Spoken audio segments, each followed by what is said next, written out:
This is the Nightshade Cult, a podcast macabre. We bid you welcome. Enter freely and of your own will. I'm Nick Grimm. And I'm David Graves. And we will be your horror hosts for this dissection of Toyoo Ashida's 1985 post-apocalyptic gothic fantasy western, Vampire Hunter D. See, I said gothic sci-fi western masterpiece. That was masterpiece. That was my own personal take. Oh wow, you're already dropping that one. Yeah. So we both read the book. We've both seen this movie many times. It's been a long time since I've watched it. Though. Okay. Like definitely, I've seen Bloodlust, which is the second one, 2015. I've seen that much more recently, obviously because it's much newer. I'm sure the last time I saw this was a VHS tape. Oh man, yeah. My first introduction to anime, and not to get totally sidetracked, was this was one of them. Was back in the 80s, actually, I think 90s. early 90s. Yeah. Early 90s. Yeah, because it's released in Japan in 85. We got it here on VHS in 93. Yeah, so it would have been 93, 94, 95-ish when I was picking up VHS is at a local non-chain video store that had like a cartoons section. Yeah. Where it had like this and it had like heavy metal. Yeah, and like Ralph Botchke, like Fritz the Cat and stuff like that. Absolutely. Fire and Ice, yeah. And so this is where I picked this up, and then there were a few other key anime movies there, Japanese style, as it was called at the time, Japanime. Yeah, or Japanimation. Yeah, whatever. They would have these amalgamations words, and it was cool at the time, but this has remained one of my favorites. Yeah, this is...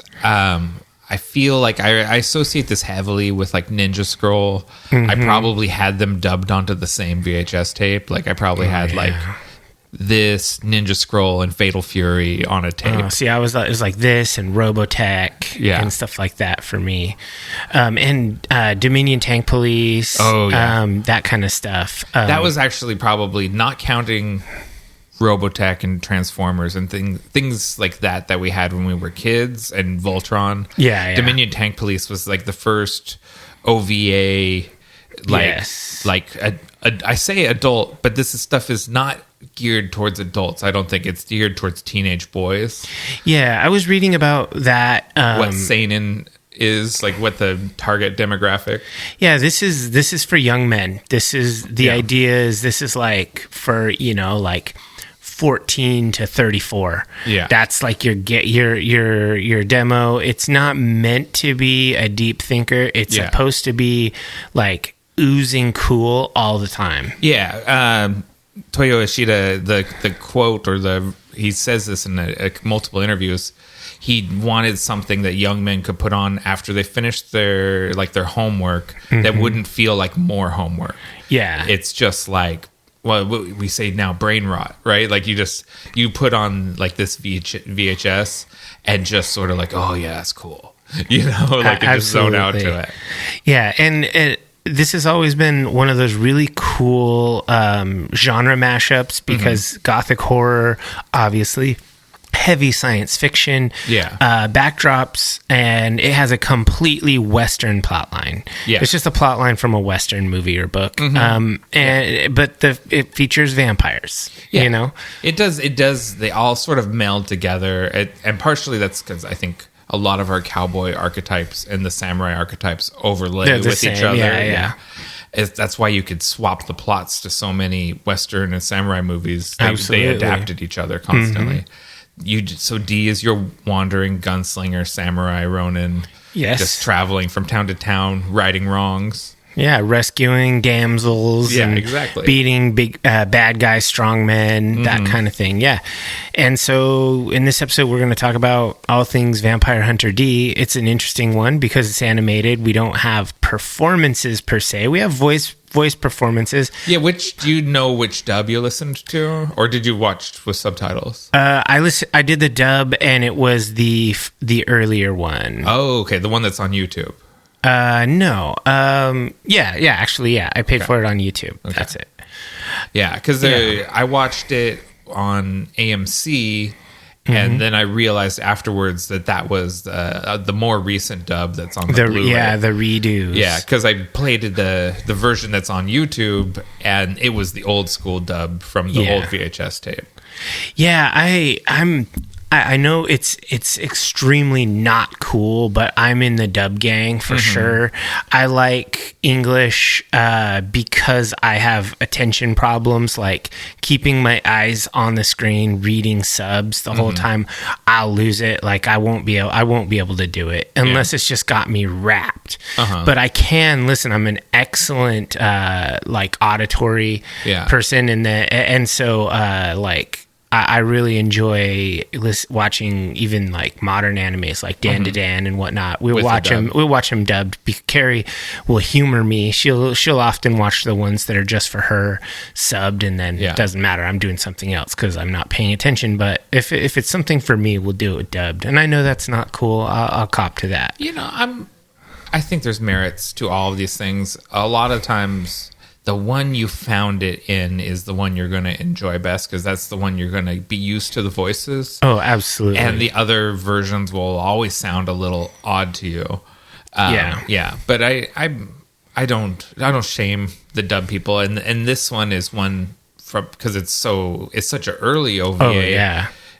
Dubbed was the only option. We weren't getting anything subtitled in those days. Yeah, finding a subbed version of this is rarer. It's harder to find. It's not the default. Yeah, you need to buy the Blu-ray to get the subtitled version. Yeah, I like the vocal performances on this, and so I guess we can talk about those. But also in the performance section, we can just sort of talk about the characters. You know? For sure. So I really like this. I'm bullish on this one. You might say. Okay. Yeah, I was wondering how it held up for you. So well, I'm on record as being a sucker for this old animation. Oh yeah, I love drawing. Like there's just, like hand painted animation. Yeah, it's so crazy because I'm watching a current anime called Lord of Mysteries, and it's so next level in its CG and like AI generated stuff that is so crazy high FPS. It's like it's super high end, and I just don't love it as much. I hate high frame rates. It just like that bums me out so much to see. I'd rather watch a VHS tape, frankly, than see that old man stuff. But that I'm with ultra you. clear image. Yeah, it bums me out. Okay, so we're already starting to get into this. Let's roll the music and we'll come back with our dissection.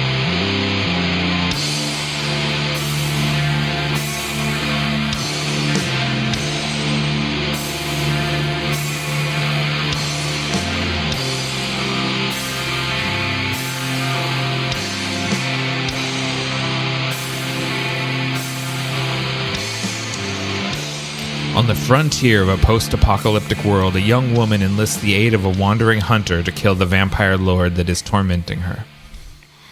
It's that easy. Yeah. That simple. Sometimes it's hard to get it down into one sentence, and then other times it really is a one-sentence premise.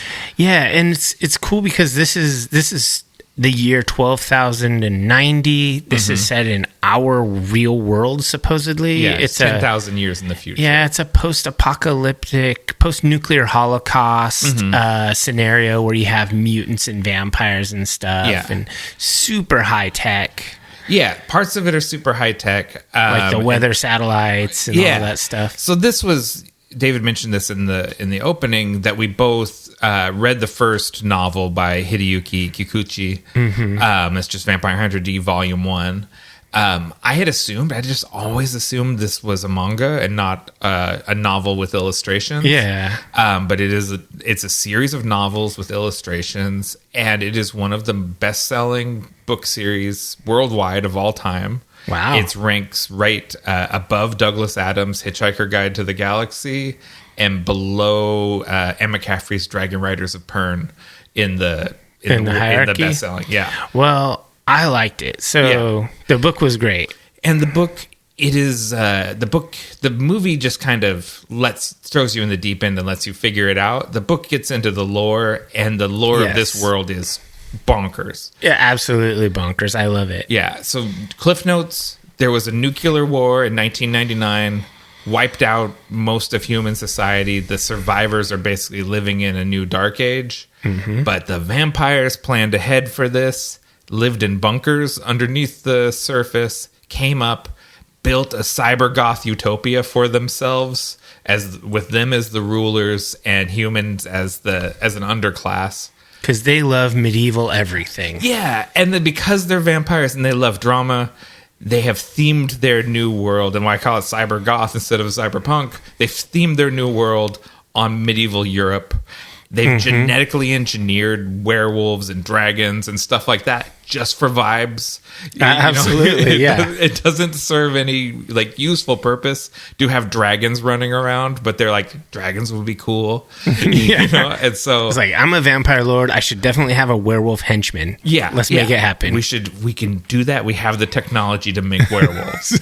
Yeah. And so the vampires, and at the point in the timeline where this is taking place, the central city of vampires has been overthrown by a human rebellion. Yes. But out in the frontier, the vampire lords, or what they call nobles, still reign over their little fiefdoms. But in the capital, the vampires have fallen. Yeah, it's really cool how it mixes high tech and a Wild West frontier. Like, people are riding horses often, cyber horses. Commonly, when it mentions somebody driving a gas powered car, they say it was taken out of a museum. Yeah. So yeah. But the vampires have interstellar travel. They have super highways that connect all the continents. Like, and that's like, they basically made their own vampire utopia. Like, it's just a fascinating setting. I knew David would be super. Oh yeah, it's like Westworld, but vampires made it. They're like, we call this medieval vampire world. Yeah, because why not? And that stuff. There's so many, like, I don't know if Easter eggs is the right word, but everything in this is sort of a nod to some sort of like Hammer horror movie or something. It's so many cheeky nods to classic horror, especially Hammer. Yeah, and like Christopher Lee obviously played Dracula through many, many movies, and this is Count Lee is the vampire lord. And the village is called Rensilva, which is like the middle of Transylvania. They took that out and made it the name of the village. So just lots of fun little, like you said, cheeky goth references. I thought it was really cool. Directed by Toyoo Ashida, and I thought right off the bat, this reminds me so much of Fist of the North Star.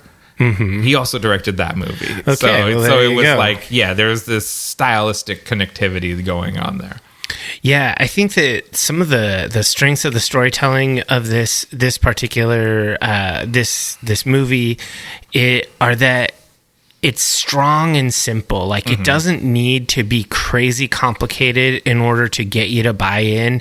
There's a classic damsel in distress. You have the hero who is beseeched. It's the standard stranger comes to town narrative.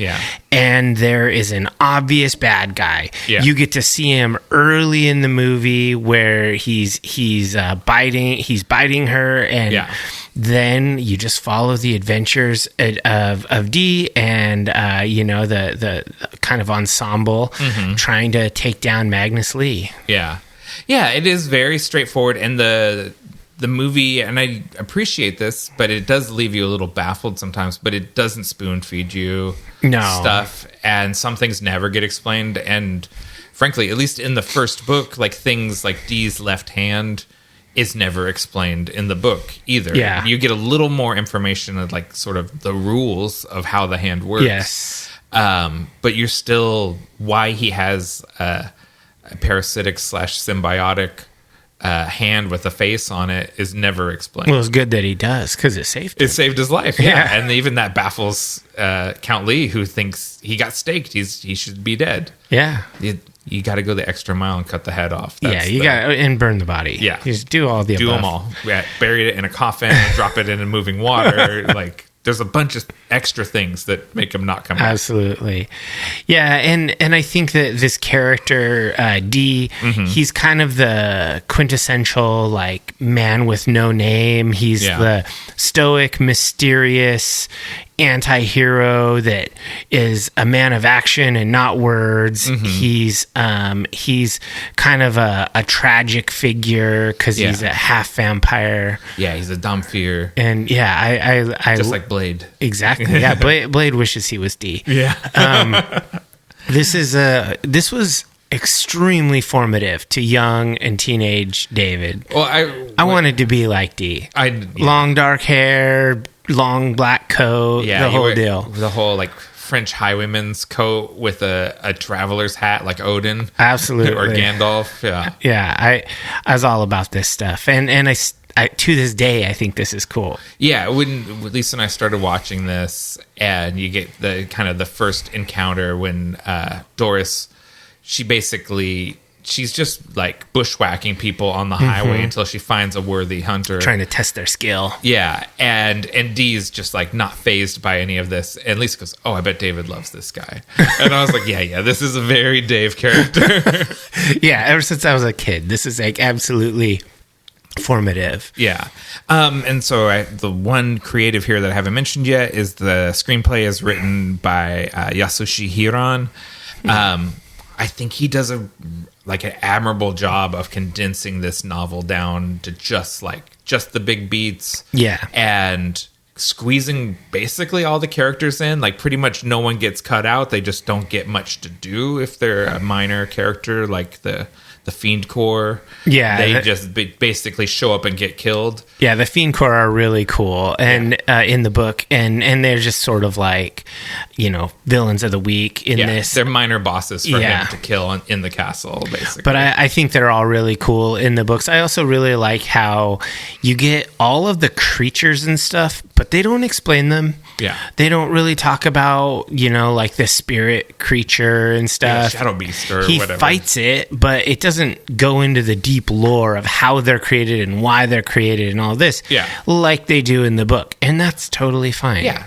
All you know is there's a Shadow Beast. It can hurt him, but he can't hurt it. But when he kills the witch, it dies. Yes. Perfect. So, yeah. And you can figure that out through context. It doesn't have to be explained to you. Yeah. So, I mean, I could go on. There's more things that I like. The themes of this one, like humanity versus monstrosity. Of course, you have the main characters trying to, combat humanity, human versus monsters, but also D himself is half and half. So it's like a hat on the hat when it comes to that, like humanity versus monstrosity. How he sometimes wants to drink her blood, but he resists it, and it's all of that. I really love that. Yeah, and it's very classic. It reminded me of The Witcher, which obviously came after this and probably takes a little inspiration from it. He's a fan of this. Yeah, because your vampire hunt, your Domfir is much like a Witcher in that he is not accepted anywhere. He's not accepted by the things that he hunts, and he is not accepted by the humans that he hunts for. So he's trapped in between worlds. There is a little bit of shades of Edward Cullen there, I think, because I have the impression, especially because of like the illustration style and everything, that there's a strong female readership for this. And Dee as the sort of honorable, like she tries to give her body to him and he resists. Yes. It's very sort of teen girl romance novel stuff. Oh, there's absolutely a romance novel element to this. Like Dee is always described as extremely beautiful, and he's stunningly gorgeous, and it's like even when like Magnus Lee is on in frame or whatever, he's depicted as like the most rugged, noble, handsome, ancient vampire, and there Ray Ginsey, he's also described as extremely beautiful. Yeah. it's no one suspects how evil he is because he's so beautiful. Yeah. He reminds me of Fade from Dune, and we got Paul and we got Fade. Yeah, there is there is sort of a duality between them, and he's a mutant. He's not a regular human. He can warp space, and you stab him and he'll make the blade come out of you, and yeah, but they're both weirdos. Like they both sort of have their origins sort of in the world of humanity, but they don't fit in. They're not part of it. Yeah, both high drama individuals. Oh, absolutely. Yeah, everyone in this is a high drama world. This is absolutely dramatic, and it is an old school sensibility. Like the Japanese movie was made in 85. I don't remember when the book was published, but I think 83. So, and so the author, his sensibilities are going to be in classic reading, like sci-fi and fantasy and all of that stuff, it's all so different than what you read nowadays. Yeah, it is very. It's not woke. I would Absolutely say that not. It's. Women are objectified heavily, and this is getting into the visuals a little bit, maybe, but like Doris doesn't wear pants through the entire movie. Sure. Seems unrealistic for someone like working on a farm and riding horses. Like generally, you wear long sleeves, long pants. Like, but she's just sort of out there in a blouse and corset and panties. Yeah, this is definitely. The audience was young men, and they were like, well, we're serving the audience here. Yeah, that's the word. I don't know exactly. Maybe it was a little later in the 90s when fan service became the term we used for the panty shots. This is like an all panty shot all the time movie. Like she literally only has panty shots. Sure, yeah, because that's what she's wearing. Yeah, because no pants. So, you don't have to invent reasons to show the panties if you don't have her in pants. Absolutely. Yeah. We are talking visuals. So let's say the cinematography is by Kazushi Torigo and Yukio Sugiyama. So there is a woman involved in this. And character design by Yoshitaka Amano, who did the original illustrations for the novel series. Yeah, absolutely. Like the character designs by Amano were extremely faithful in this. They stuck with his style. Yeah, he has it's a very painterly watercolor sort of beautiful style.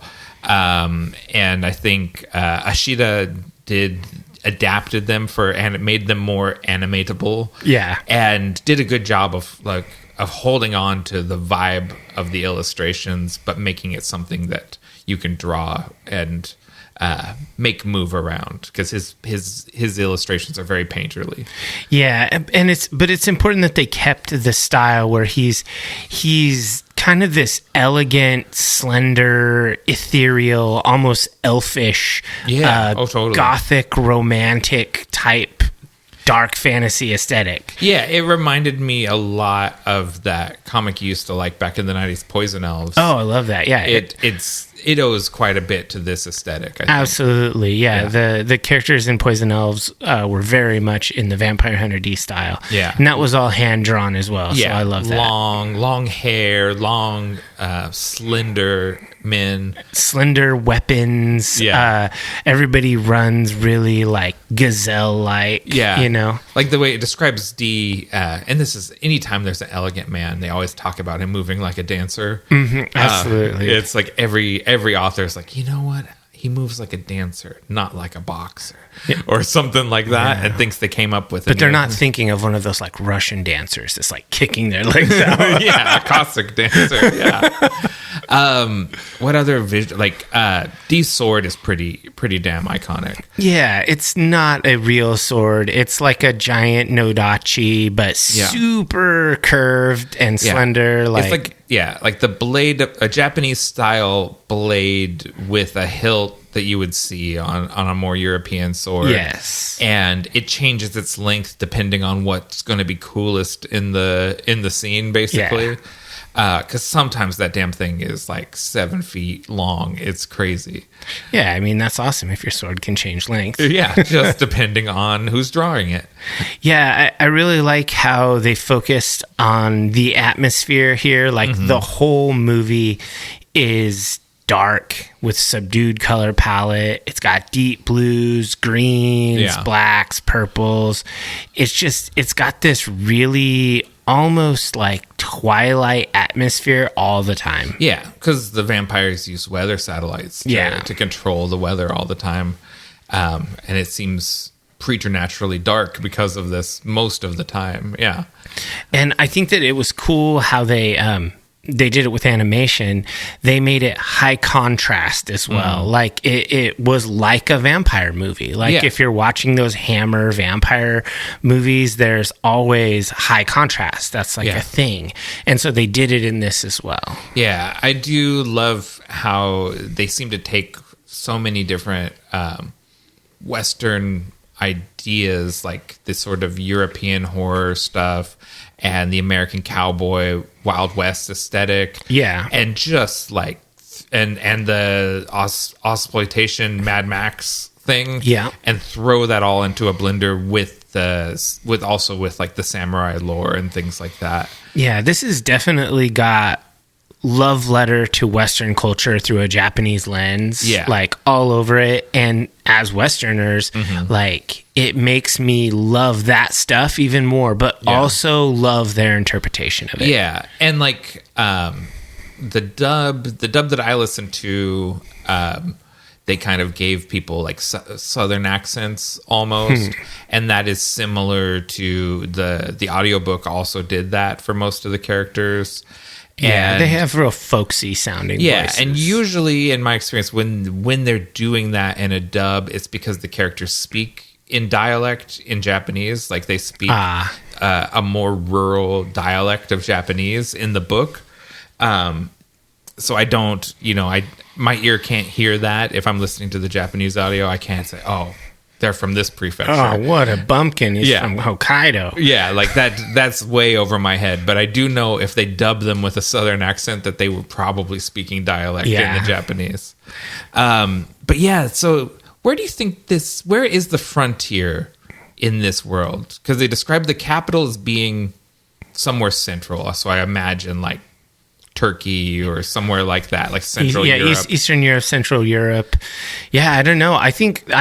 I thought the frontier could have been either like BF Russia or maybe like North America. It's far. There's big mountains. Like it's very alpine. So I was thinking kind of Switzerland or something like that. But like, how do you even have a frontier when you have superhighways that connect all the continents? Just distance from the highway. Yeah, that's true. Because sometimes you can be very rural and very close to the highway, but with no on-ramp to get on the highway. Yeah, like it's crazy. Like if you're property shopping and you're trying to be like, okay, I want to be within an hour of the hospital.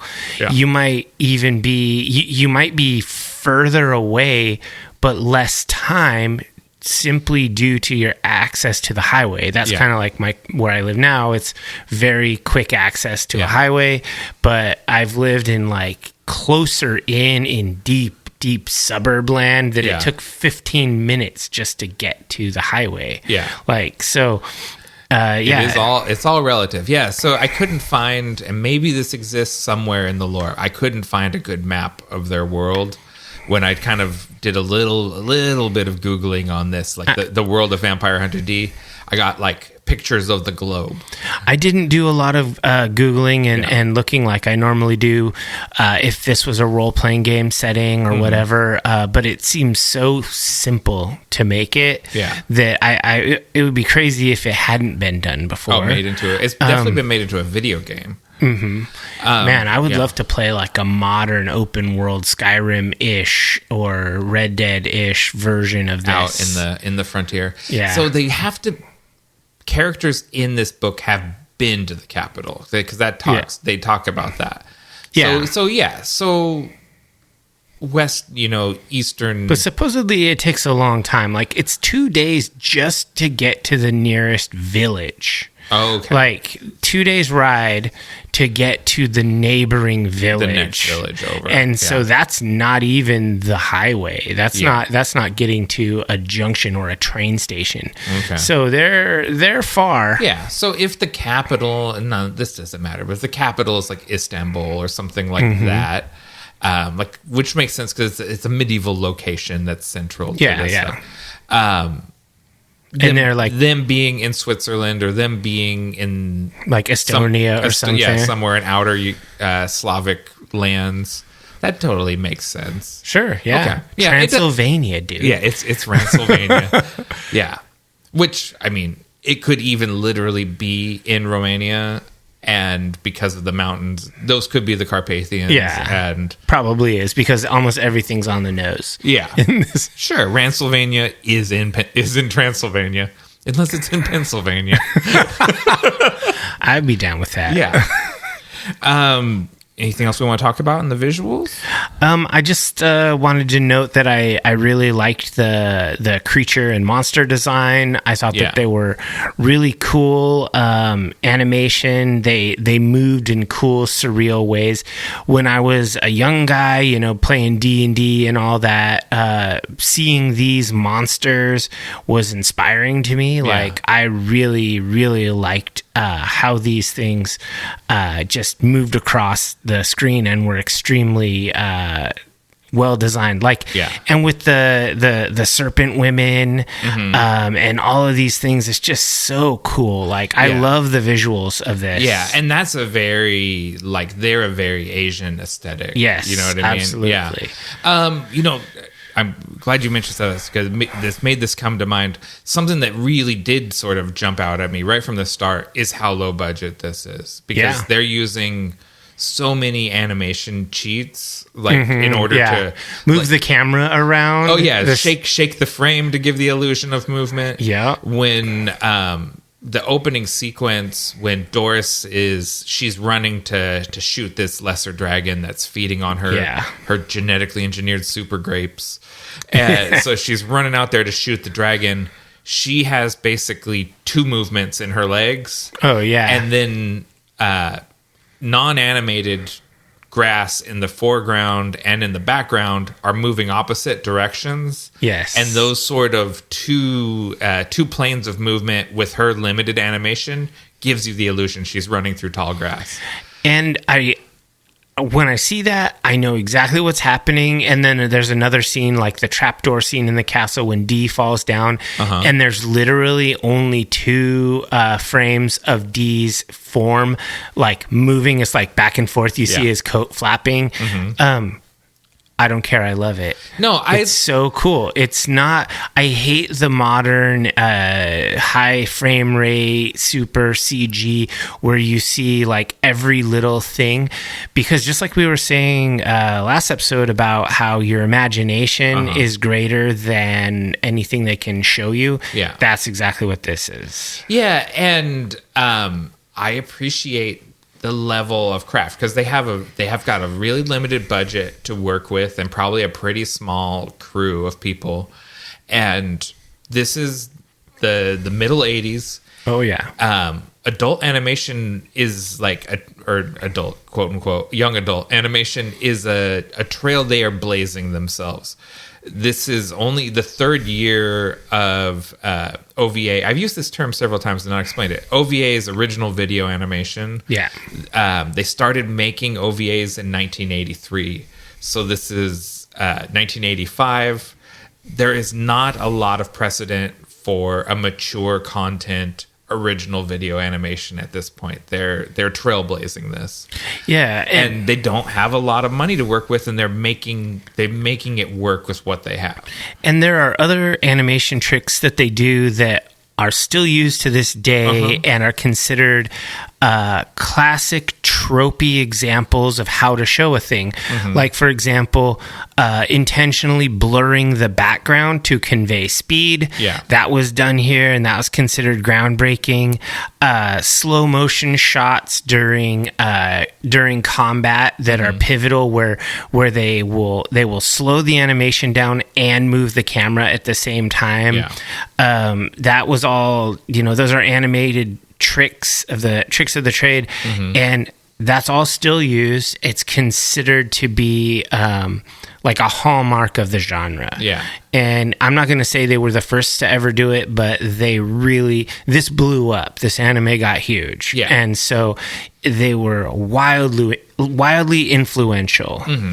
Yeah, and it sort of proved the concept that we can market animation to this demographic. Yeah. And then it went global, and you look at where we are now, where arguably anime is one of the dominant forms of pop culture. Absolutely. And this, just credit where credit's due, as far as like they're rubbing two pennies together and making a dime out of it.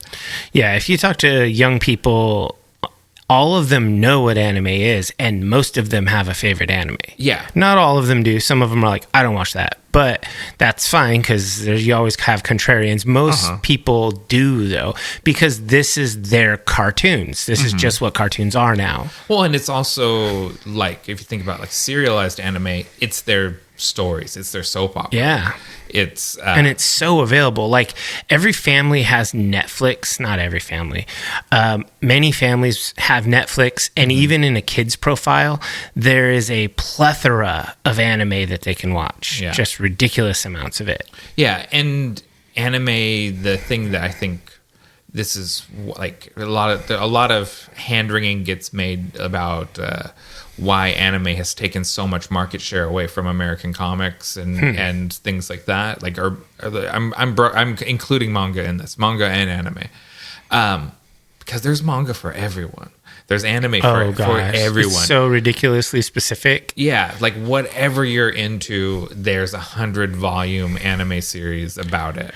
So we're totally side tangenting, but like when I was in Iraq, this was in the early 2000s.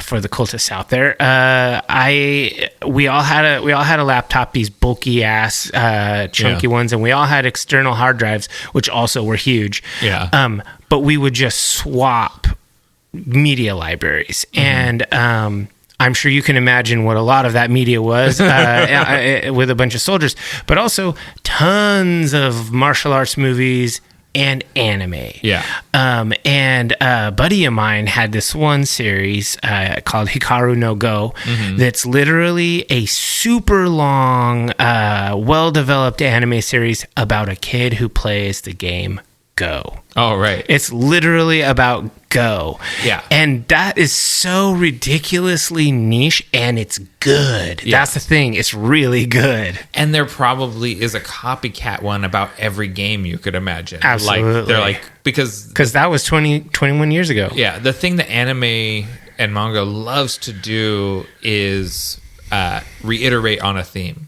It's not considered lame. It's considered homage and cool. Like, and look at my remix. Yeah, and it becomes that thing becomes a genre. Like, what was the what's it called? Ikese, or the thing where you go into a game? Isekai, yeah. Isekai, yeah. I love Isekai. I'm running an Isekai tabletop game right now. So Sword Art Online, I think, was the kind of the original. It's one of the earliest, Yeah, and then that was really successful. And then they're like, then you have like Dot Hack Sign, and all these other cool ones, to the point that it becomes a subgenre unto itself, or then like a genre.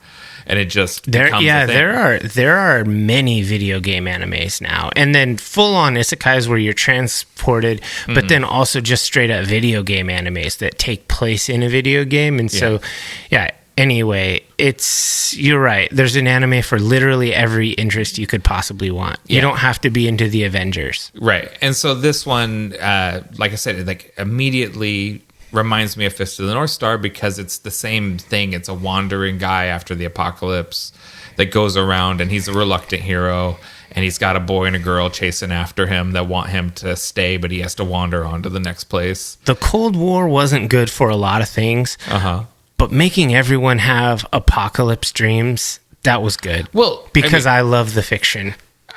You do have to take into account that Japan is the only country that's had an atomic weapon used on them. Absolutely. And, that lasted as sort of the driving force behind their media culture well into the 2000s. Like up until the Fukushima earthquake, everything had shades of the atomic bomb in it. Everything that was kind of created, especially in science fiction media. Yeah, it was obviously a dominant cultural force. Yeah. So you want to move on to audio since we kind of had our little anime tangent. We both like anime. That's a given. Yeah. Let's talk about the audio. The music is by Tetsuya Komuro. And the sound director was Noriyoshi Matsuura. Mm-hmm. The music is pretty cool. I have a long drive from my work to here, and I was playing the score as I drove over here, and it's very synth driven. Mm-hmm. It's sort of like if not Wes Craven, John Carpenter was doing a Hitchcock movie. Like it's got that synthy thing, but there's sort of synth strings stuff happening that are evoking those old horror movies. I love the 80s heavy synth, new wave vibes because there's some drum machines in there. Yeah. It's all really horror movie evocative. And I feel like it really gives this movie like a unique sound identity. Yeah. This doesn't sound like other things. Other things sound like this. Yeah, it is. It reminds me of a lot of fantasy movies of the 80s. Mm-hmm. It kind of almost like borders on dungeon synth and sort of never-ending story sort of. It's kind of got that synth pop vibe, but it's more gothic. Yeah. It is. It's not quite less dungeon, more goth. Yeah, it's pretty cool. Yeah, it's definitely very listenable. I want to compare it to video game music, but that's its own thing because it's that it would have been 8-bit in this era. Like Castlevania owes everything to Vampire Hunter D. But it's not. It sounds, even though it's all synth and not real orchestration, it sounds much more orchestral than video game music. Yeah. So I would really feel like I was underselling it to say it. It's like modern video game music, not like it's really lush. Yeah. I think that the soundscapes they're really atmospheric and vibey, and when things are meant to be moody and dark, the synth is kind of heavy and thick. And then when it's when you have like combat situations, you have fast tempoed music with drum machines, that boss battle music. I love that. So I just felt like this sound was really it left a stamp. Like when I started watching this, and I was just like, the music comes on, it's like, I'm like, oh yeah, wash over me. I'm turning this up. Yeah. What did because your wife carries a big anime head. Yeah. But she's more of a modern person, likes current stuff. Yeah. How did she take this, the retro Well, vibes? she loves the classics, and she started watching this at the same time that I did. Okay. And amusingly, we were talking about our histories with this one, and she said, yeah, when I was a kid, I wanted to marry someone like D. And I was like, I wanted to be D. And she's like, well, I guess it's good. We mission accomplished. Yeah.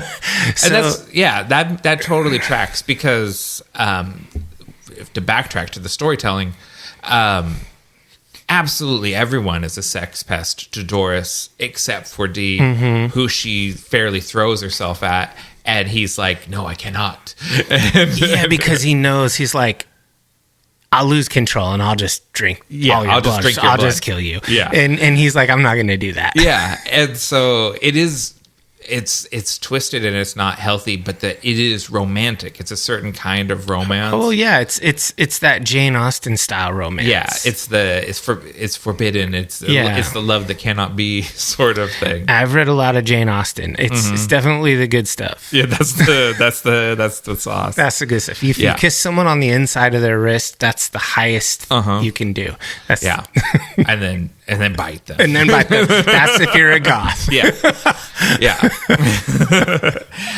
So I guess we're talking performances. Yeah. And we've got 3 actors for each of these people. Although I don't think neither of us watched the original Japanese. No, and I listened to the 1992 one. So it was Michael McConaughey who did D. Mm-hmm. And then the one I listened to was John Graymillion. I'm going to always prefer the earlier one, honestly. Yeah. Although I think these people, everyone does an admirable job. It's just some of these characters are given Southern accents and things like that in the newer dub. Man, I understand they need to work. People need to pay the bills, but I would hate to be tasked with redoing a classic. So this is a big deal because I'm into like kaiju movies and things like that. And it's very difficult to find the classic dubs of many of those movies. And the reason being is complicated rights issues. Gotcha. So whatever company released that VHS tape in the 1980s or 90s or whatever paid for this dub, and maybe that company doesn't even exist anymore. Yeah. And so there's no high quality audio to use of it, and no one is really sure who even owns those performances. So doing a new dub, besides the fact that it lets you make more accurate translations, which a lot of times they do, doing a new dub is often just driven by legality because no one has the legal rights to the original performances.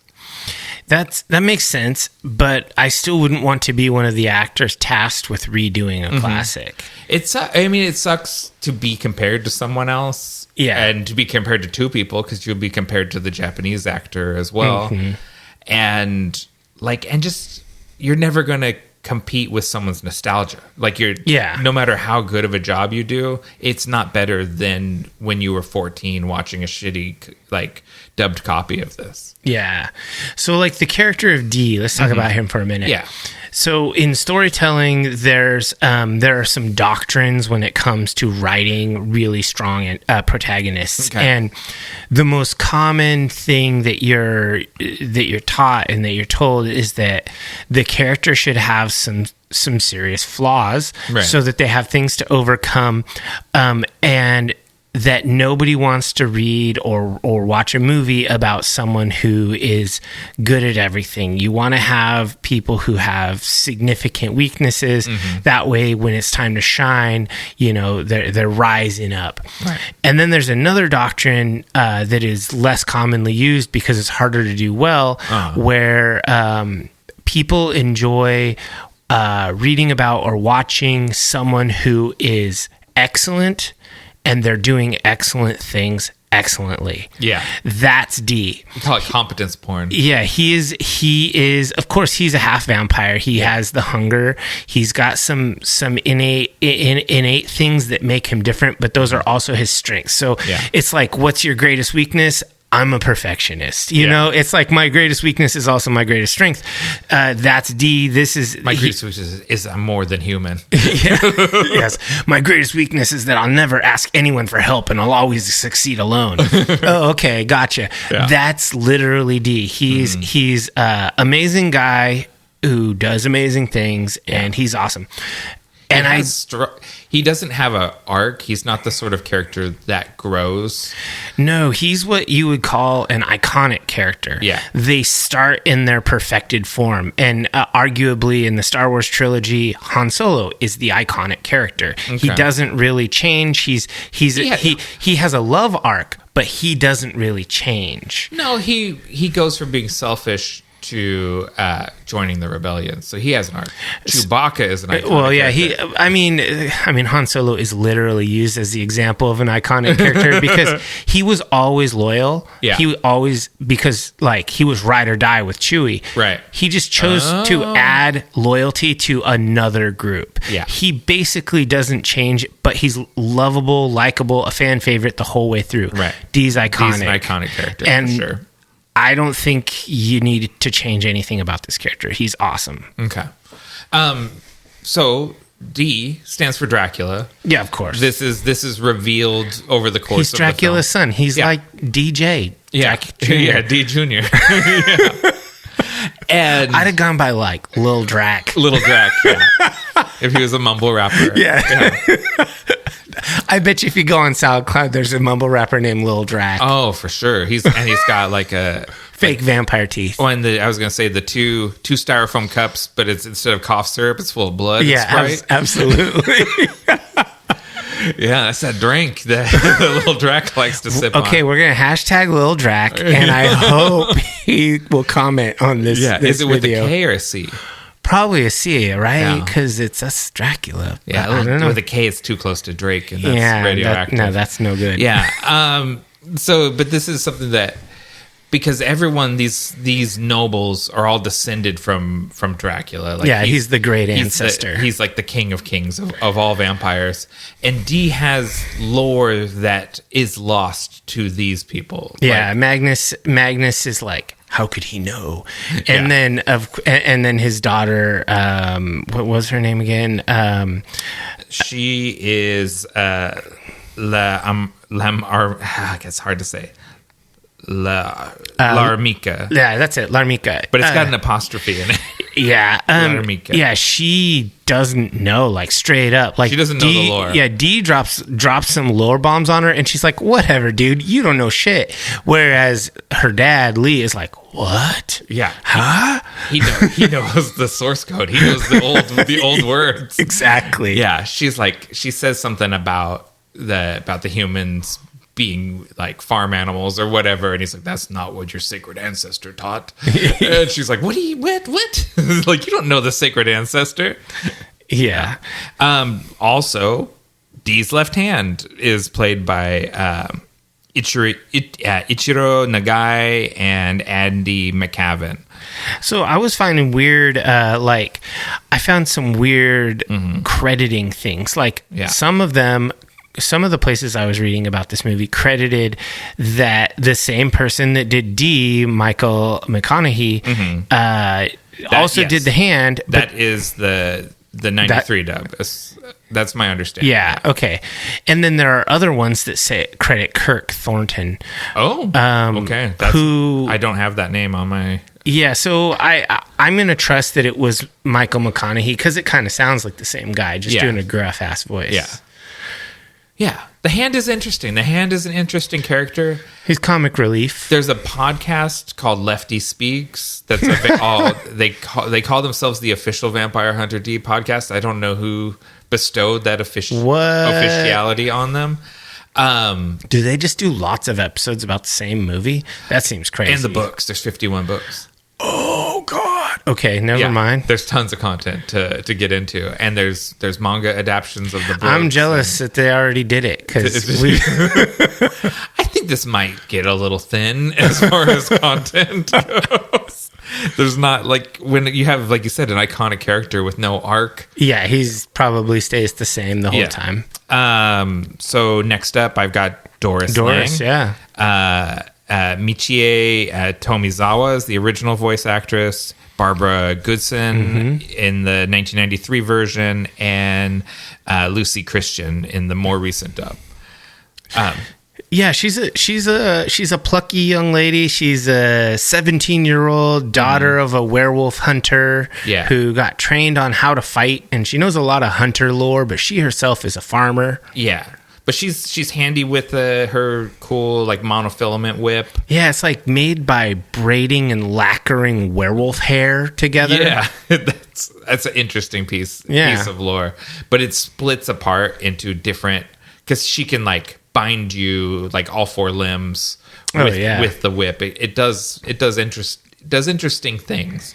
And doesn't seem to apply, like follow the laws of physics at all. No, it's definitely a magic item of some sort. Yeah, it's werewolf hair. You get it, blessed by a crone or something. Some crazy imbued with some witch. Sort of powers.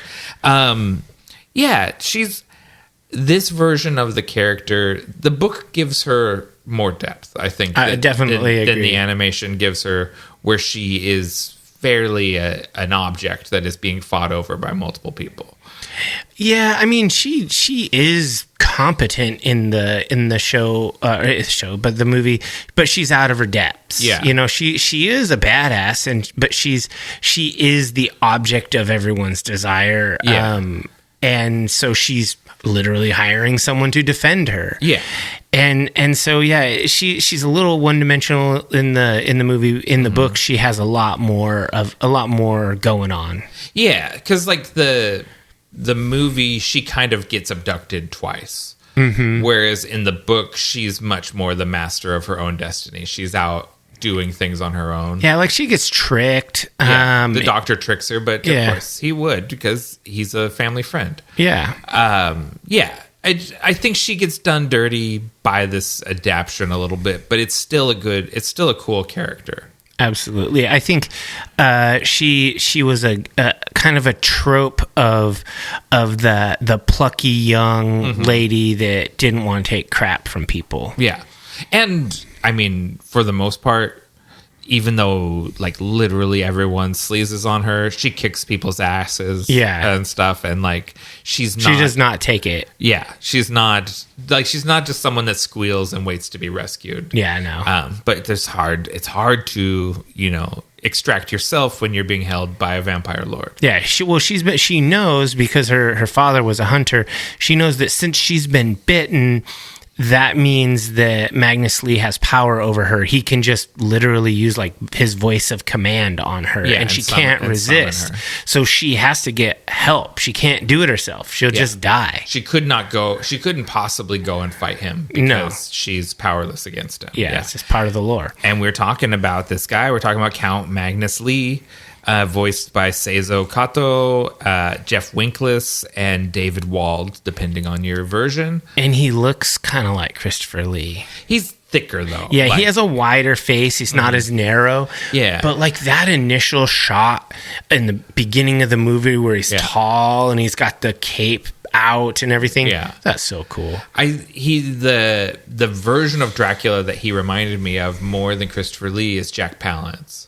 Okay, I can see that. Because he's got that kind of thick, wide face and the white hair, and just sort of, it made me... Jack Palance Dracula had black hair, but I imagine Jack Palance with having gray hair, salt and pepper hair. But yes, he's a very, like, dictionary definition, like, picture of vampire lord, and there's a picture of Magnus Lee next to it. Absolutely. Yeah. I love that they named him after Christopher Lee. That's just so cool. Yeah, there's a Cushing. Someone in the town is a Cushing also. Yeah, and there's a place named like Harker. Yeah, Harker, that they have to go out to, like the Harker farm or whatever. Yeah, there's a lot of Dracula references going on in this. Magnus Lee, he's got the Darth Vader thing going on, where sometimes you look at him he's just a still image. Like him sitting on his throne is often just a still image. Yeah. And people will be talking and you're just like looking at this still shot of his face, and somehow that works. It's still dynamic and it's creepy. Vampires don't move, he's 10,000 years old, so so boredom is his primary enemy. What was that? Boredom is his primary enemy. Well, yeah, and the book really gets into that, where sort of every so many generations, some mortal girl catches his fancy and he fixates on her. And then he's going to get bored at some point, and, we don't know where Larmika's mom is. So, she got shunted aside at some point, and probably the same would happen to Doris in 100 years or whatever. Next I've got Dan Lang, voiced by Keiko Toda, Lara Cody, and Shannon Emmerich. In a Godzilla movie, we call this a Kenny. It's the little boy. Yeah. This movie has a Kenny. He's not the worst Kenny I've ever had. He's kind of cute. I like how he copies Dee's like body language and stuff, and like looks up to him. I love all the manly words of wisdom that Dee drops on Dan, and Dan just takes it to heart. Yeah, it's good.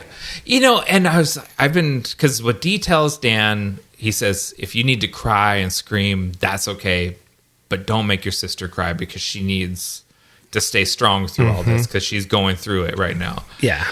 And I've kind of like rolled that around in my head. Is that healthy? Like, is he giving him healthy advice? And I think he might. Honestly, that's not bad. That's not bad advice. Yeah, I think. Because he's not exactly telling him bottle it up. He's saying get it out in a healthy way, but don't drag your sister down because she needs to stay strong through this. Like your stuff is your stuff, and you don't need to be adding to the stress and weight that other people are experiencing when they're going through it. Yeah. It would be different if all was well and he just needed to talk to his sister. Yeah. But no, she's bit by a vampire. She doesn't have the bandwidth. She's got some problems. Yeah. So don't add to the problems with your stuff. Just be strong for her so she doesn't have to worry about you. She can't soothe you for how hard it is for you to watch her go through this because she's the one going through it. Absolutely. All right, Dee actually gave pretty good advice. Yeah, I think that's a good way to not be a burden on other people. And Dee, as far as we see, and the book gets deeper into this because he basically tells Dan to call him his big brother and everything. Dee makes himself available. Like, if you need to talk to someone about how you're feeling, bring it to me and not her. Yeah, and they kind of gloss over it a little bit, but Dee does all the work around the farm, and Dan is like with him. He's like he's just following around and like being his little bro, and so Dee is like a strong, helpful role model for Dan. Yeah, as opposed to the other primary suitor, Greco-Roman. Oh yeah, the mayor's son, voiced by Yusaku Yara, Steve Boulin, or Jay Hickman. Boy, you just fucking hate this guy no matter who's doing the voice. Yeah, he's a great Gaston, basically. Yeah, but without terrible. Without the big muscles. Yeah, like he's non-buff Gaston. He's just a lame kind of. He's a Weasley creep. Yeah, and like a sex pest. Ugh. And just like you, whenever you introduce someone like this, I'm just like dying for like them to get eaten by a werewolf, or I think Ray kills him with his bladed boomerang or something. Like you're just, once this character is introduced, you're just like counting down until someone kills him, and it's going to be great. He's definitely an antagonist because he's constantly like he's trying to screw them over in any which way he can, and it's so antithetical. Like he thinks that if he puts the pressure on, she'll have to marry him in order to get the pressure off. Yeah. He's offering ultimately less than the Vampire Lord. Oh, yeah. If you were just going to choose of kind of two bad situations, to be the lady of the castle and be made a noble vampire and be made into a noble, or to be the mayor's daughter-in-law, or possibly the wife of the future mayor who is under the Vampire Lord. Like, if you're just going to choose one of the borderline sexual predators that you're dealing with, Magnus is better than Greco. Absolutely. He's better in every way because he's not annoying like Greco. Greco's always just hanging around with a bunch of goons. Yeah, that's somehow like, how does it? At some point, isn't he hurting his dad's re-election campaign or something? Or like, I don't know. I don't know how it's good politics to just be hanging around with goons and hassling women and So it's crazy that there was like only one good-looking lady in the entire community. Yeah, because they all were going after her. Is there? is there no other women in the whole town? Do we not see any women? I mean, there's some older women. There's some village women, right? Sure. Yeah. But yeah, she is the hottest one of her generation. Yes, that's what it is. And she's 17. She's nubile, young lady. Yeah. That's a big deal for some people. Go get the lady that runs the general store. That's probably a keeper. Yeah, right, or the lady who helps the doctor. Yeah. She's a nice lady. They're right. There's the lady that helps the doctor. She's got a good job. Yeah. Yeah. No, there's other options. You don't have to go hound this poor girl. Next, I've got Countess Larmika Lee, voiced by Satoko Kitoyu, Edie Merman, or Brittany Karbowski. Complicated character. The book goes much deeper on her than the movie, but still I think she's a really interesting character because she's raised as a noble and holds a bunch of confused, maybe incorrect ideas about vampire lore. The movie makes her out to be a Domfir, just like Dee. Which, if you were a Domfir that got turned or whatever, turned all the way into a vampire, which seems to be it seems probably what happened to her, right? Like she was born from a mortal mother, but got made into a full vampire, but doesn't know it. Yeah, she doesn't really know she doesn't know the nuts and bolts of all of it. Yeah, but for sure, she was born. Yeah, and she's in love with Dee too. There's sort of a love triangle thing going on. She's in love with Dee, and which is funny because he's a hunter and only half vampire, but she's obsessed with the purity of her blood. And then of course she doesn't want her father to marry a human because it would dilute the purity of their blood. Yeah. And then he's like, basically, your mom was just some farm girl that I picked up too. Yeah. And she's like, what? My worldview destroyed. You mean I'm just regular? I'm a lady.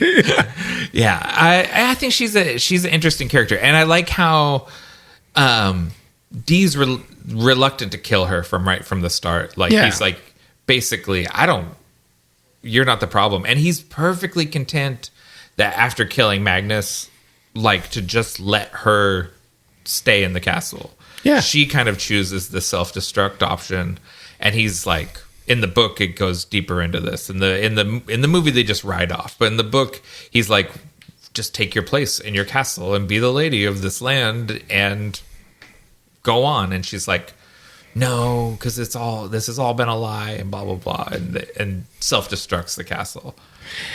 I think that's pretty cool, but I wouldn't have done that. It's a boss move.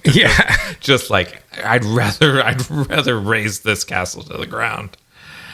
Ray Gensei is who I've got next. Yeah, I like this character because he's so kind of crazy. He's a crazy evil mutant. He's got his own. He's more complex in the books. Yeah. But even in the movie, like, he saves Dan. He saves his life. He's just very self-interested, right? Absolutely. Like, more than being evil, he's just extremely selfish. Yeah, I think that's evil. Is it? Yeah, I mean, maybe. I don't know. If selfishness is your primary motivating factor, you're an evil person. I think if malevolence is your primary motivation factor, harming others, but just self-interest is just... I think that it's not... It's just more evil if harming others is your main thing. Like Donald Trump. Selfishness is his main motivator, and he's evil. Yeah. I think everyone thinks he's evil, right? Like, I think that's unanimous. If you're listening right now and you don't think he's evil, don't listen to us. Just go ahead. Move on. Find someone else. Yeah, okay, that's a good point. That is a good point as far as... Because he is motivated, I think, by selfishness more than actual malevolence. Like, killing is like a convenience thing. Like, and I don't think he actually even likes violence in any way. He's sort of got a weak stomach for violence. Yeah, and it's like he's like, well, I need to get rid of my homies, but I don't really. It's annoying. It would just be great if D would kill them. I thought we were still talking about Trump, but we're talking about Ray Gensei. Same thing. Yeah, Ray Gensei is so much better looking and more physically fit. He, even with one arm, he could win in a fight. Yeah, he should be the president. He's Japanese. He can't be. Damn it. So Ray Gensei is voiced by Kazuyuki Sogabe, Kirigan Mahan, and Andy McCavan. He's a fun villain. This is it's a classic. He's Fade Routh. When you think of, because I was just, I don't know, does he lick his bladed boomerangs at any point? I don't know. Because he seems like the kind of guy that does lick his bladed boomerangs. Absolutely. He is so fun. I love this character because he's evil in a way that you're like, oh man, that's awesome. He's not evil like Greco-Roman where you're just like, ugh. Yeah, you suck. Actually, I should not be calling Ray Gensei Donald Trump because Donald Trump is Greco-Roman. That's He's true. a sex pest that's self-obsessed. Everything he has came from his father. Mm-hmm. He's got the Trump hair, even almost. Just a mob of goons around him. Yeah, you're right. Ray Gensei is not Trumpy at all. No. My next one I got is Dr. Sam Faringo, voiced by Motomu Kiyokawa, John Swayze, and Steve Kramer.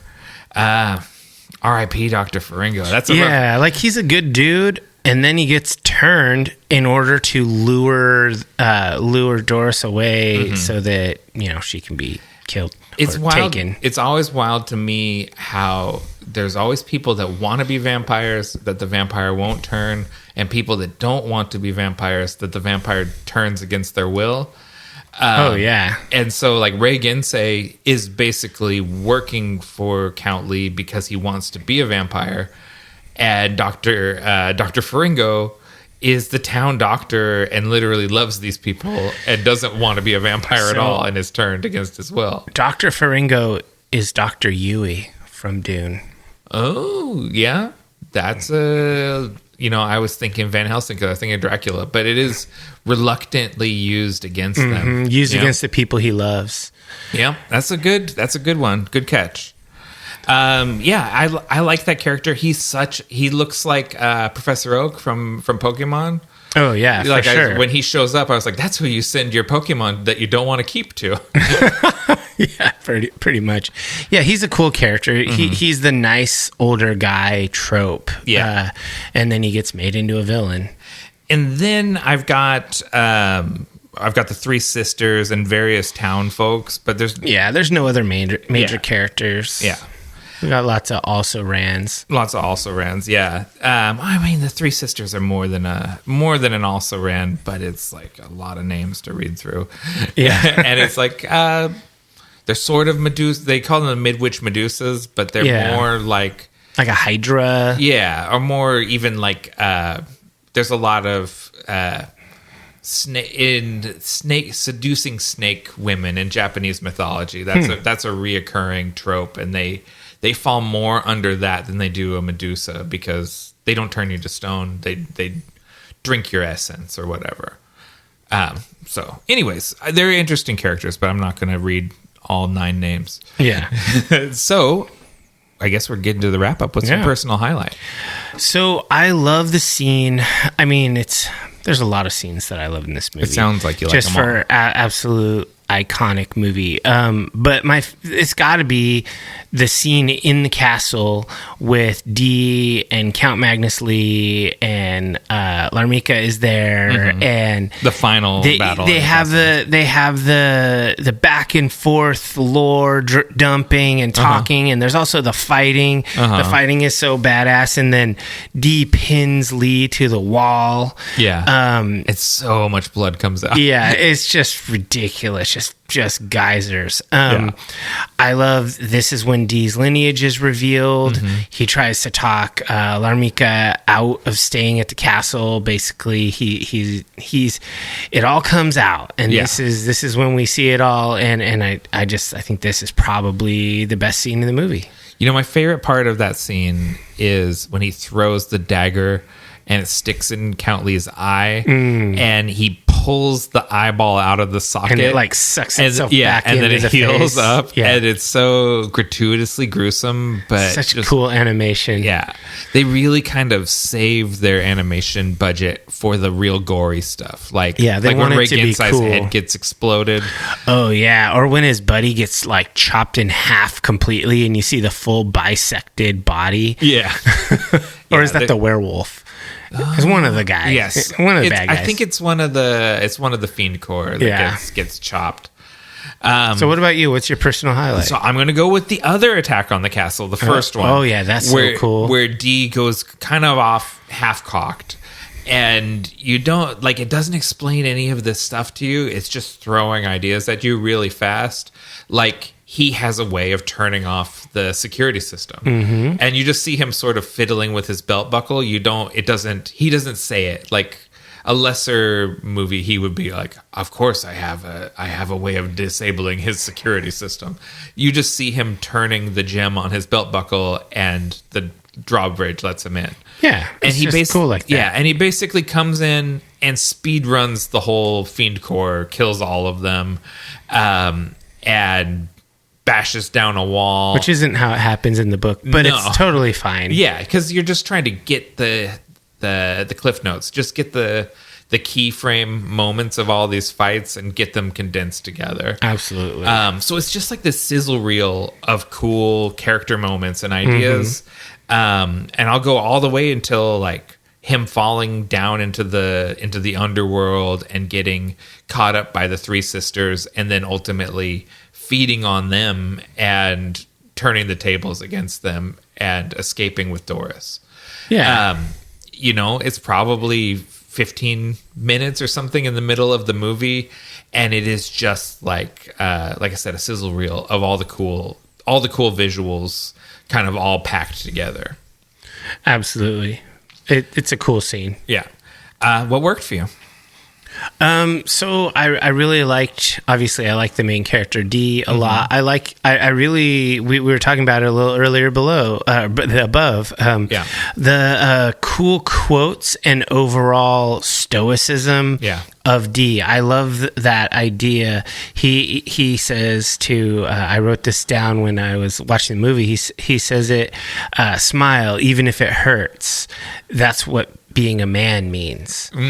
Because you can't be adding to the burden of others. You have to be strong so that they can look to you and find strength. Find strength. And so he's trying to convey the idea of being a bastion of strength for other people to rely on, so that you can just be there for them. Yeah. And when I was a young guy, I thought that was real like tough guy wisdom. You need to just be strong. That's cowboy up. That's exactly. Cowboy up. Yeah.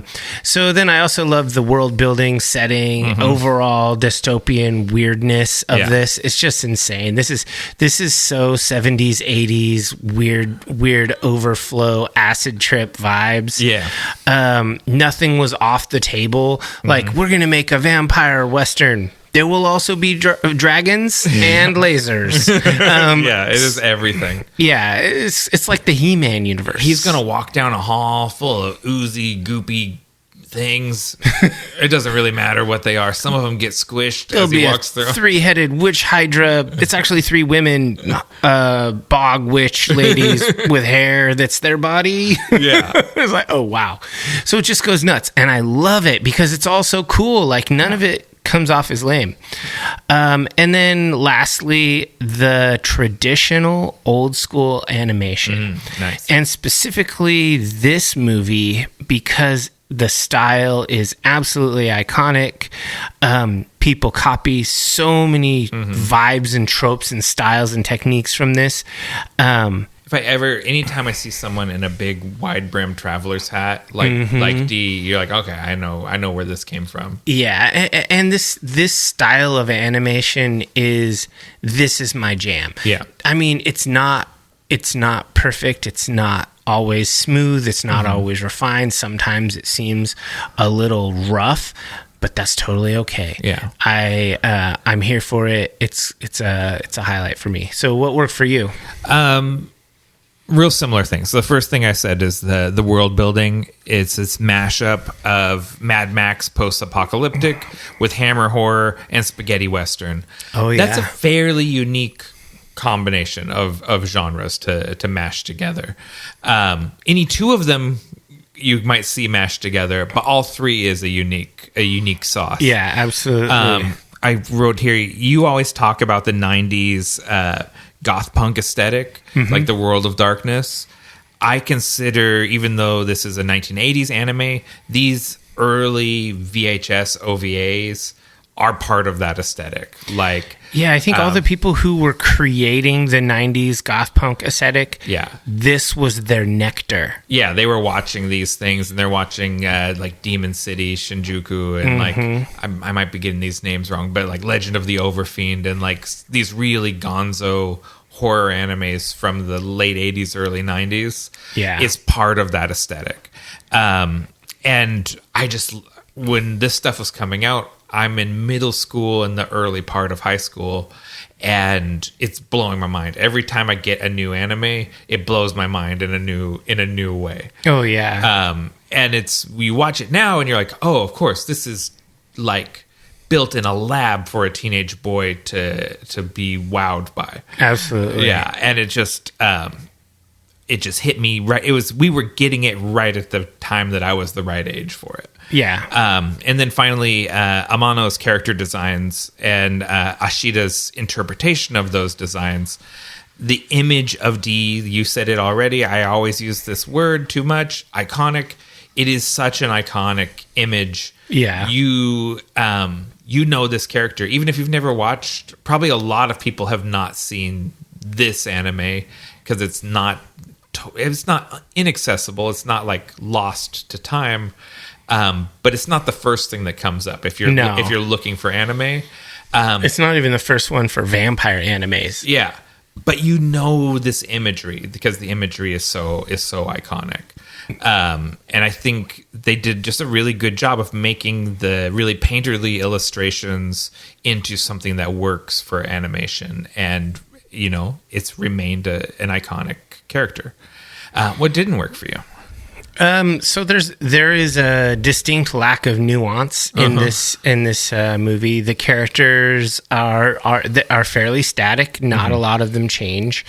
D is an iconic character. Magnus is an iconic character. They basically almost nobody changes through time. No. And many of them choose to die rather than change. Yes. So that it is what it is, but it's a straightforward, non-nuanced film. And I think that after the climax, the outro is a little slow. Like it kind of lingers on some moments that are just superfluous. You mean the ride off into the sunset? Yeah, it just keeps going. Yeah. Like minutes and minutes and minutes. I'm just like, whoa. We're just finishing out the runtime. Yeah, really. I mean, it's beautiful, but yeah the epicness of it all kind of wears thin after like minute 4. Yeah. So I just, it's a small thing, but whatever. So what didn't work for you? So Lisa was, when we were watching this, she says, does David like this with all this sex pest stuff? Because this is very sex pesty, this movie. And I told her that this is actually not even severe compared to other anime of the time period. But I have to admit, that element of it has aged very poorly. Yeah, it's a product of the times for sure. And it's just, in a similar way to like some of the later Game of Thrones, whenever they're given the choice of how do we portray this in a sexist way or a neutral way, they go, probably Dr. Fringo should rip her boobs out. And they just, instead of in the book, he punches her in the stomach. but they chose to adapt that as a pull or top off. Yeah, I think they were definitely trying to get their audience just to a little buy more. Yeah, just a little more cheesecake. And that stuff is just all distasteful. And in this sort of a little bit like what you said, the lack of character development makes it hard to emotionally connect with the story. Mm-hmm. It's not so much a compelling narrative as it is like a series of events. Like when a little kid tells you a story, you know, like, and then there was a dragon, and then the dragon bit the horse, and then the werewolf bit the horse too, and then a vampire showed up and he bit the girl, but then there was a guy on a horse with a big hat and a sword. Yeah, and it's just things happening more than it is a story, and you know, as you get a little more mature, that's less satisfying as a form of storytelling. So this maybe is, I think maybe you foreshadowed this a little bit earlier. What is your final thoughts and rating?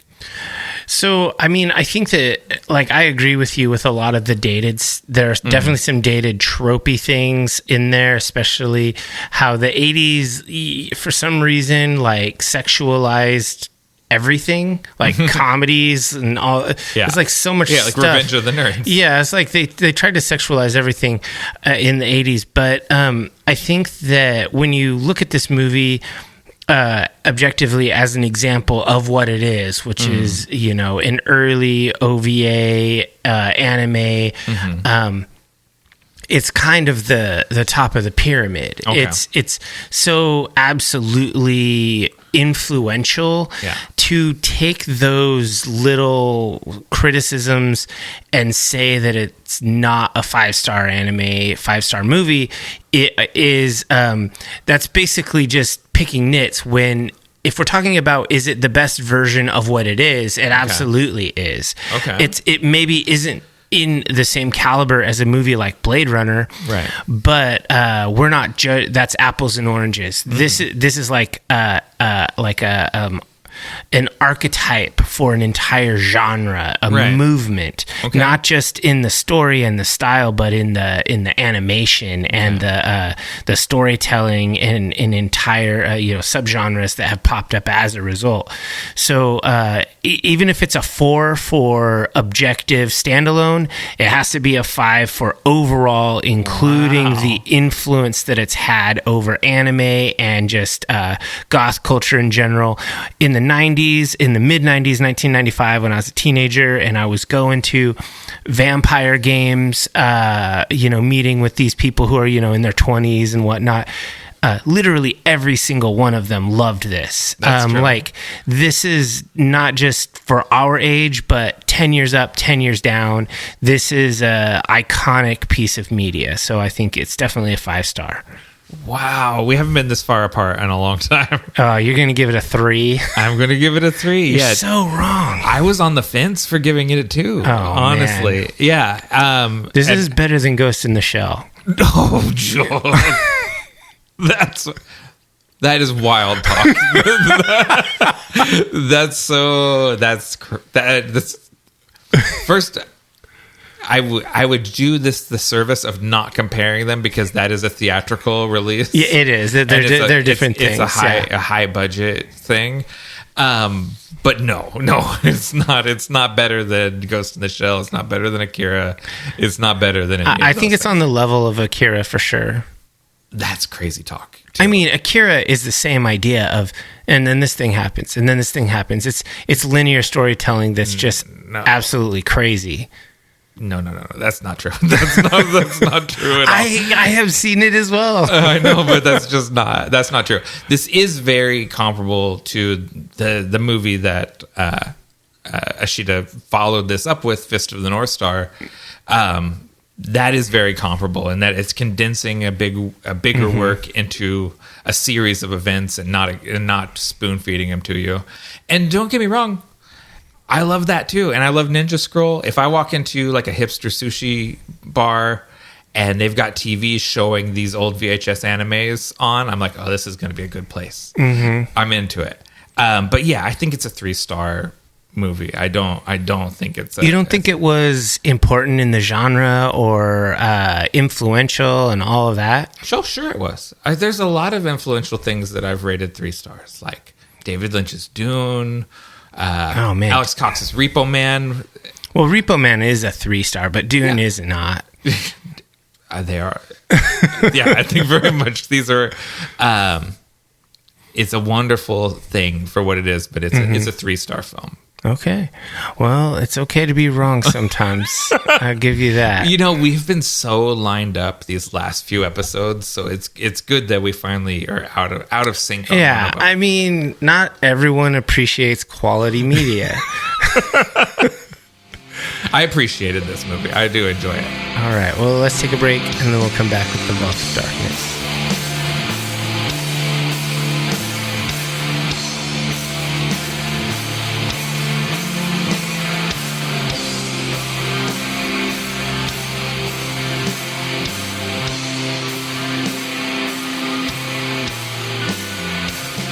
Before we delve into the Vault of Darkness, we ask that all initiates of the cult follow us on your favorite social media platforms at Nightshade Cult.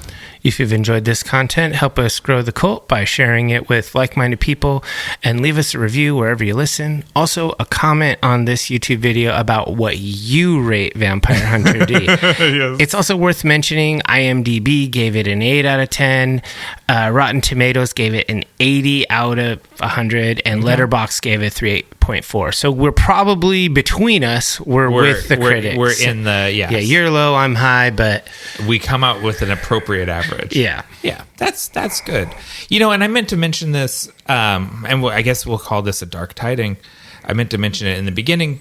This is our October 1st episode, and we alluded to this last episode.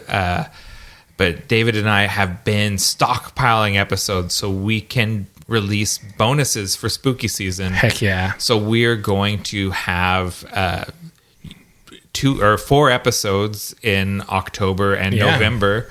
And next episode will be one of those special bonuses, and we'll be covering James Wall's original 1931 Frankenstein starring Boris Karloff. Yeah, we're doing some true spooky classics, so it's going to be fun. Yeah, it's a Frankenstein theme because Guillermo del Toro's Frankenstein is coming to Netflix in November, and so we'll be boned up on the classics by the time we get there. Yeah, I can't wait.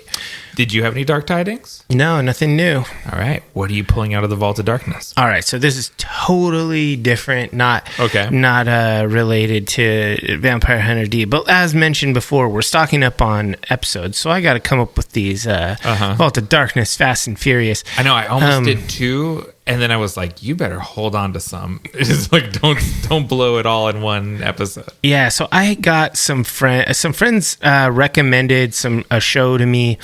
And I was going to give it a try. And I got a new computer not too long ago. Okay. And it's a Mac. And they give you 3 months free of Apple TV. Oh, so okay. I started it up. And so I was like, oh, okay, I'm going to watch that. And then I started looking at other shows on Apple TV. And I saw one that looked like just my cup of tea. Mythic Quest. I don't know if you've watched it or not. Oh, you were watching this when I was over last week. Yeah. And so this is a show that is it's a comedy. It was created by kind of the people from It's Always Sunny in Philadelphia, Charlie Day, Megan Gantz, and Rob McElhenney. And Rob McElhenney stars in it along with, it's a full ensemble cast. If you think kind of The Office, but with a Always Sunny in Philadelphia vibes, and it's in a big budget MMO video game office where they're dealing with, the game, streamers taking a dump on their game, or all the things that can happen. It's like you're at Blizzard HQ. Yeah, basically. And this is a really fun show. There are 4 seasons, and there's like a spin-off show season, which is just like 5 episodes of a spin-off. So there's a lot of content here. They're not long. They're like 26 minutes or whatever, like an anime, basically. You can power through these. But Mythic Quest is really, really humorous. Of course, you would expect that.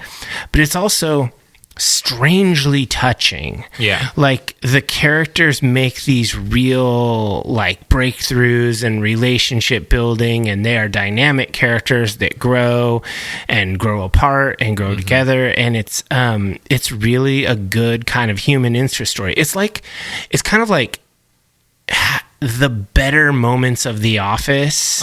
It's like you get a lot more like that in this show.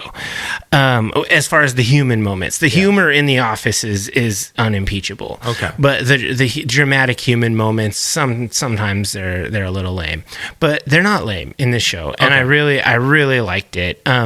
So I just wanted to recommend that. Give it an episode or maybe 2 episodes because they're so short. See if you like it. If the humor doesn't land with you, then you probably won't like it because it's that kind of humor. Yeah. But if you do get a chuckle and you like just very well made TV by extremely intelligent comedy writers, that's this. If you think about like how many years It's Always Sunny has been running, it's over a decade, right? Yeah, it's absolutely huge. And you know, that show has honestly, it's only gotten better. Yeah. The newer seasons are way better than the older seasons. More depth to them, but still with like out there laughs and everything, and just so these are people that know their business. Absolutely. Is the point. Yeah. I also started watching Ted Lasso. Oh god, so good. It's like one of the best shows I've ever seen. It's so good.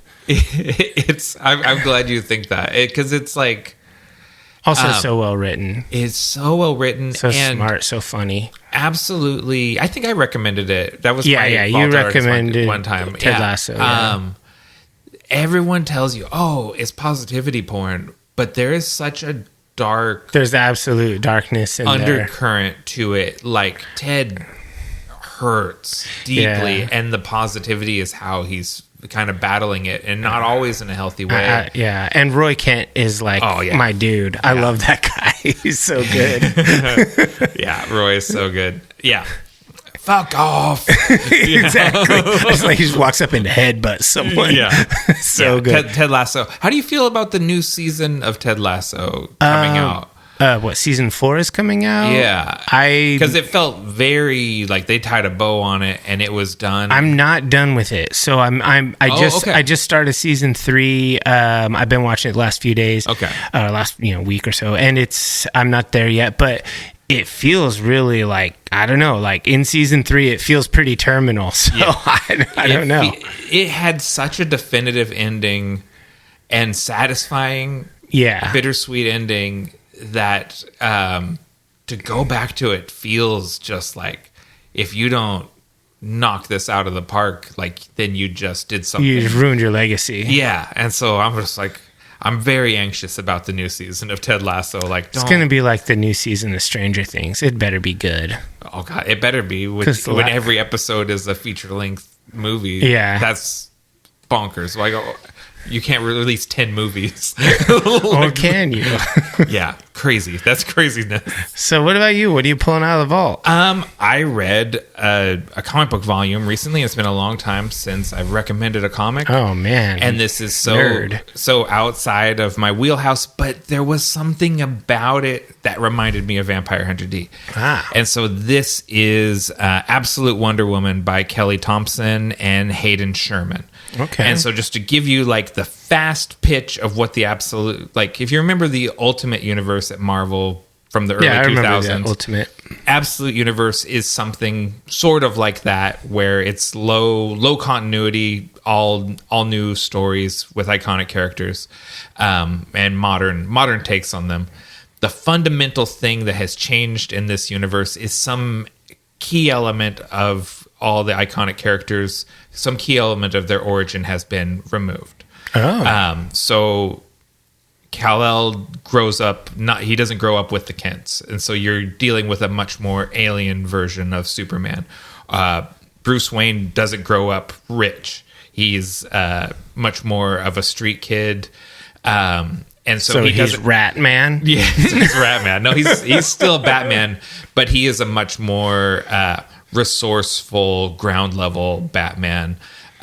This sounds really cool, like cooler than the actual characters. Yeah. Oh, they're very. You would like. Yeah, because that version of Superman is very cool, like almost like a Cesar Chavez sort of radical labor activist. Oh, okay. God, cool. man.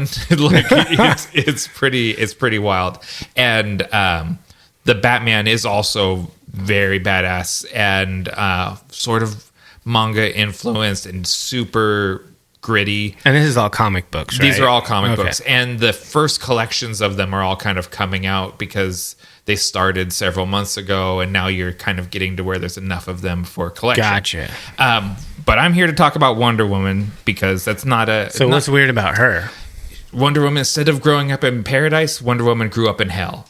Oh. And so it is a much more occult, witchy Wonder Woman where she does blood magic and like dark spells and that's barely the same character. But she is fundamentally, and that's the thing about all of these, is they're all so recognizable as their characters.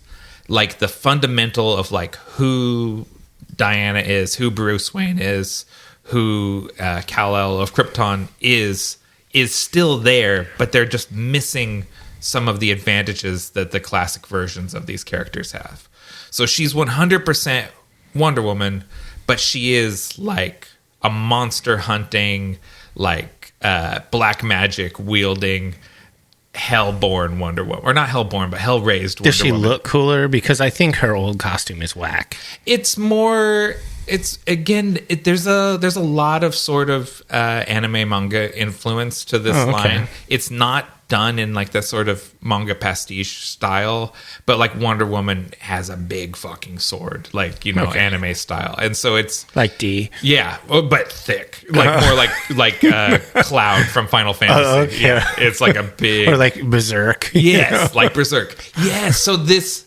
If you want to think about the aesthetic, imagine Wonder Woman raided Berserk's closet. Okay, I'm into that. Yeah, and it's like, but she's still this sort of very positive, hopeful, optimistic character. But like she's like cutting herself and summoning monsters and stuff like that, and fighting monsters, like fighting Lovecraftian sort of eldritch horrors and things like that. Okay. And I just like blasted through I think the first collection is the first seven issues, and I just read those like 3 a day, and just sort of plowed through that and got up to current on DC Infinite or Infinity. No, Infinite. Whatever their version of Marvel Unlimited is, whatever the DC version is. So that's how you have to access it pretty much, is you got to pay a subscription. Yeah, or you can buy the volumes. Buy the volumes. Yeah, or you could buy it digitally off of Amazon. Off of Amazon, yeah. Okay. And probably some of the early ones are probably available for free. Could get you, with your Prime subscription. Exactly, get you that little taste. But that we're recording this in August, and that first collection of Absolute Wonder Woman comes out August 12th. Nice. So by the time the Cultists are listening to it, this will be well out. It will have been out for a while. And it's a very occult Wonder Woman. That's how I'll sell it to you. And I liked it. And now I'm reading the Batman ones, and I'm super digging them too. Cool. I'm very tempted to check that out. Yeah, and the thing about Absolute or Ultimate, because there's a new Ultimate at Marvel, it's so much easier when there's fewer books. And you get to start at the beginning. Yeah, and just read them, and it's got a consistent voice because you have a single writer handling a title, and it's they don't get changed out all the time.